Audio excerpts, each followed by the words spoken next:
Ryan Biddle at Rocktree Music on Instagram. Ryan.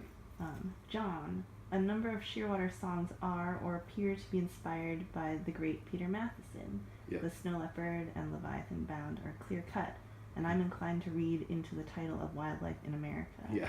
Broadly, what influence has his life and work had on you as a songwriter? Oh, good grief. Well, when I wrote Rook, I was like, I read The Snow Leopard on a tour because another musician had a copy of it, and I loved it, and like so many people have, and then I just started reading all of his books, and he wrote a lot of them, and they're all really good in one way or another, and they're all very different from one another.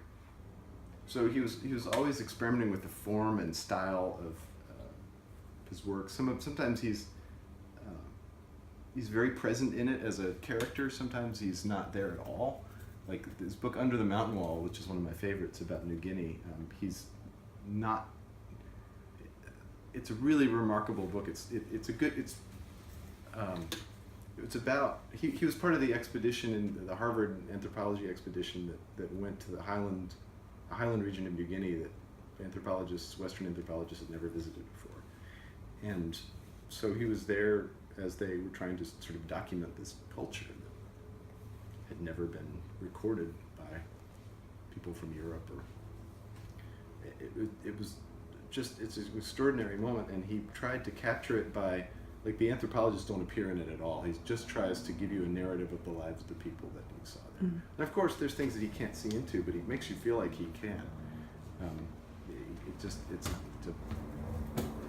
I don't know how, there was a film that sort of was made in parallel with it by Robert Gardner called Dead Birds. It's about a lot of those people, and some of them are the same ones that are featured in the book, so you can actually see them. Mm. And there was a recent restoration. It was beautiful, incredible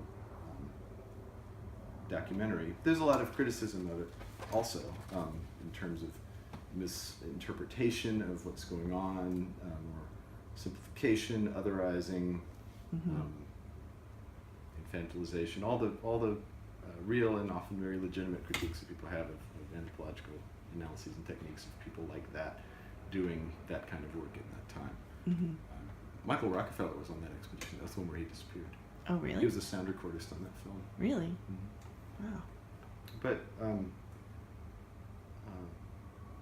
mean, I have a little. When I interviewed him for The Believer, I sent him a stack of CDs afterwards, and he sent me a little card to have up on the wall there. It says, "Thanks for all the great music." I sent him some of that Secret Museum of Mankind stuff and a couple other things. And I never saw him again because he died shortly thereafter.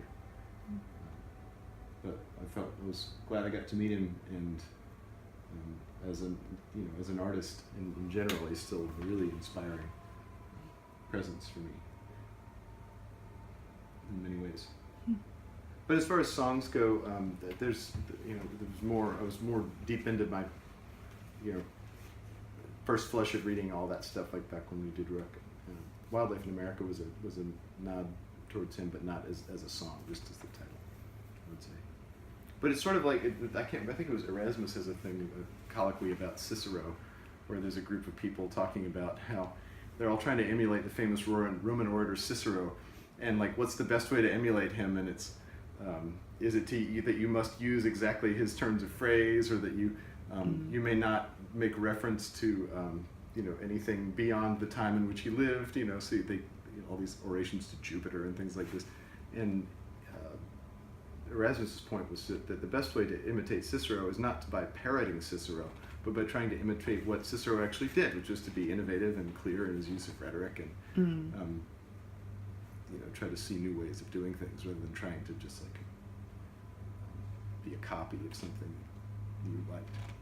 But going through that phase of any of you who work on big projects or artistic projects of any kind, like, it's no sin to copy something that you like, because you learn so many things by doing it, but you have to be careful to then go a step further, because otherwise it's just a sort of pastiche. But that's a hard line to walk.